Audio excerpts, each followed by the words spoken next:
welcome to anyhow, welcome to Wanderlust, Halifax Wanderers fan channel. Cavalry 3, Halifax Wanderers 0.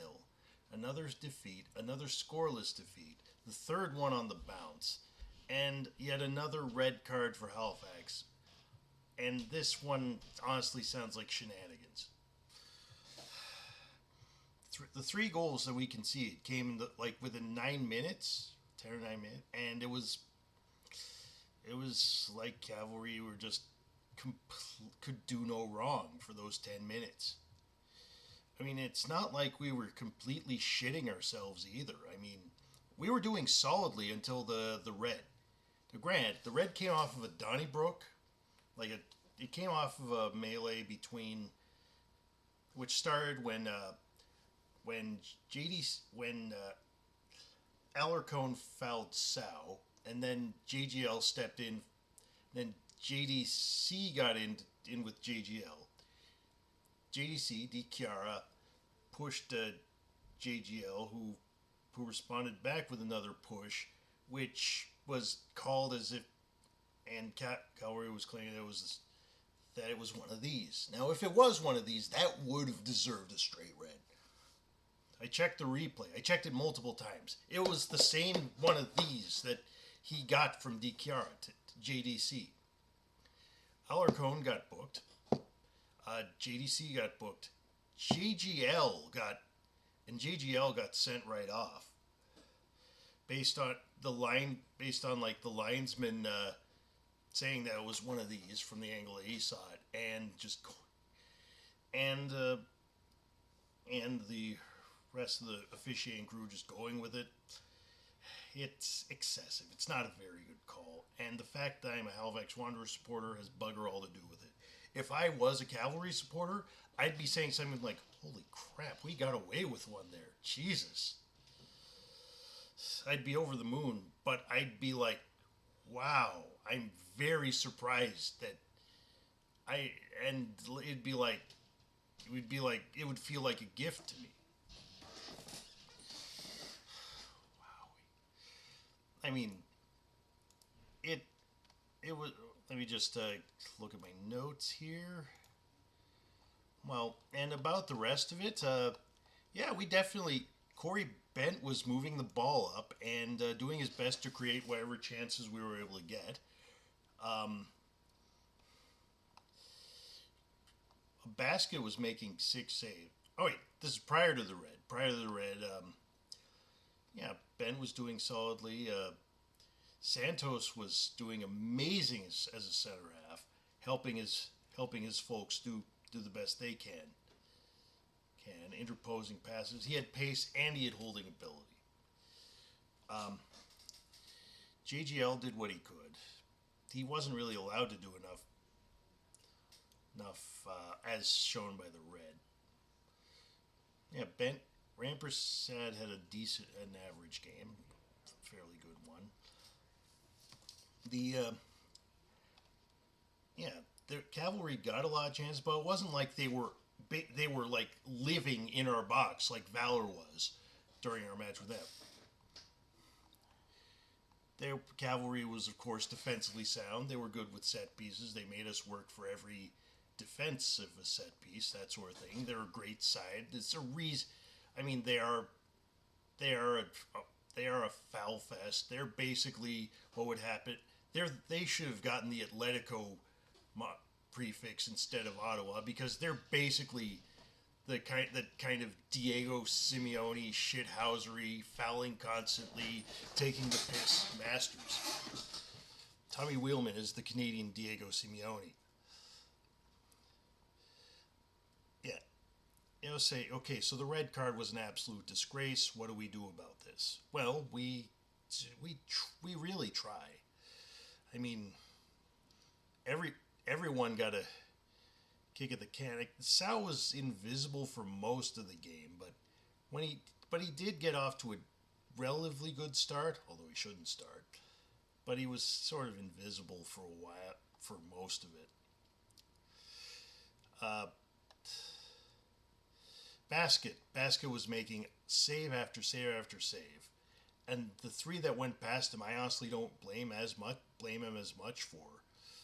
He Cavalry had just casually gone through Shala a couple of times, and Daniels ended up giving away a lot of crucial balls. I'll get to Daniels later because there was a really concerning mitigating factor that I really hope doesn't carry into the next game. That game is on the 23rd, so it might not. Yeah, a lot of cases where Daniels tried to pass and then it just got handled by Cavalry immediately. Um, it's worrying. It was worrying what went on. For the first goal, for example, that ended up happening. Santos did good against a Cavalry cross. Bent ran the ball up well, passed it to Daniels. Daniels effectively passes it to a red shirt directly and doesn't follow afterward. 1-0, Musi. And then another one where he attempts to pass.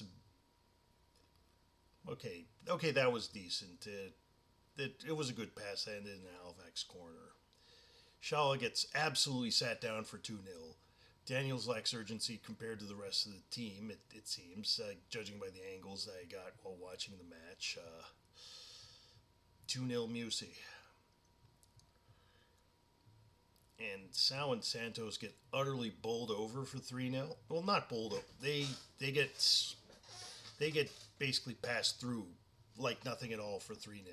That was Santos' one weak moment in a game where he was stellar every other step of the way. So I look forward to his studies, and I wish him well in all of his studies when he gets into school. I think he may have been. I think that university may be his level when it comes to sports, at least right now. I hope I'm wrong. I hope I'm very wrong in the long term. Daniels does a little better in a few of these, but not nearly enough. And he gets subbed off fairly so. See, but there was a big sub off afterwards where we were basically trying to stem the bleeding. At 66th minute, Tabby went in for Bent, Lamoth went in for Daniels, Robinson went in for Salter, Restrepo, who did actually pretty well. Not well enough for a good, but pretty well. He did the business. He did the job. For Fernandez, who looked like he needed to come off. He looked like his time was done for the time being. In any event, I'm continue to be very worried about our playoff chances. Don in Twitter said a few things requiring some ridiculous point total, but I don't know if we'll need 45 points for the playoffs. York got it with 38. The thing is, we will need to step it all the way up in the games to come. That's absolutely the case. Fortunately, we have home games against Edmonton and York. Those have to be 6 points right now. If those aren't if we don't get 6 points from that, then at best, playoffs are out of our hands, and at worst, they're an absolute fantasy. Absolutely a fantasy.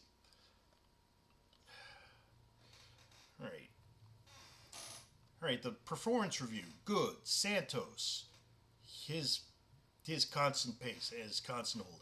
Basket, his saves preventing it from becoming a cricket score. Bent with his making himself a nuisance in the good way when Cavalry tried to make a few passes, getting in there, and a lot of work rate. Poor Sal for being invisible a lot of the time, having a few good isolated good moments, but mostly being invisible and in some practically transparent for 3-0. Shala kept getting done for pace in ways that he usually is. I know he's a bit of a fridge, but he's usually better even for pace than he was today. He did have a really good later 30 minutes that kept him from getting a crap rating. Daniels I'll also add to poor because I'm not sure whether or not Daniels was having trouble with the knock. and despite trying to play through it, or whether he really was not passing well on the whole. And honestly, some of it seemed to have been a mitigating. There seemed to have been a mitigating factor in the form of carrying a knock, and chances are, without that knock around in the 20th or 25th, fourth minute or so, he may have been better able to track his man or something like that. But it was still very consequential, so I'm not letting him all the way off the hook for now. Let's see. As Santos' pace and holding capability showed throughout the game, even with a few low points, his problems dealing with the shot that led to 3-0 keep him from getting an excellent. But he still gets a good because where he was everywhere else. Bent earns a good because he was constantly interfering with passes, moving the ball up to the offensive third. He was fast and he worked hard, big time. Well, they all worked hard. They all. I don't get the feeling that anyone just shithoused their way. That anyone just phoned in their performance. Even the ones that weren't doing very well, they just weren't successful. And one of them was struggling, and one of them was visibly struggling. In a game that did us no favors, Bent's willingness to work his ass off helped almost do us some. Basket saves required sudden and dramatic intervention. Without them, we would have gotten done even harder than we did against Forge at home. Probably even more further than that. It could have been that 8-0 thing they did a couple of years ago. Anyway, this game is a heartbreaker. It being the third loss in a row is concerning. I really look forward to Mwandwe coming into the team and being a good source of goals or at least chances. And we need 6 points from Edmonton and York. That's non-negotiable. Even a draw between those two is not good enough. All rides on the next 2 games now. And those are 2 games of the 3 games where Jeremy Gagnon-Lapierre is out of play. So that's going to be fun. Daniels will probably do better in mid than trying to be a cam or a false 9. He does better from the mid so far this season. I think that, the third game where JGL will be absent for, unless they decide on 2 or something because of some appeal. Halifax did make an appeal, by the way. The third game is going to be the one which is very where if even a merciful goal difference, even losing by just 1, would be a pleasant surprise against Forge away. So I'm not even sure of that. I'm just also glad that Mwandwe is going to get a relatively easy game to start because he'll need a few games to get his confidence up before the trial by fire at Forge.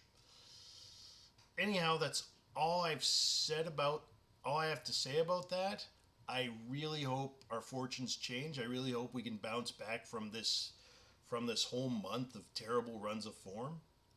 It's imperative that we do something because this is not working. And I really look forward to Dorado taking the helm at some point in the season.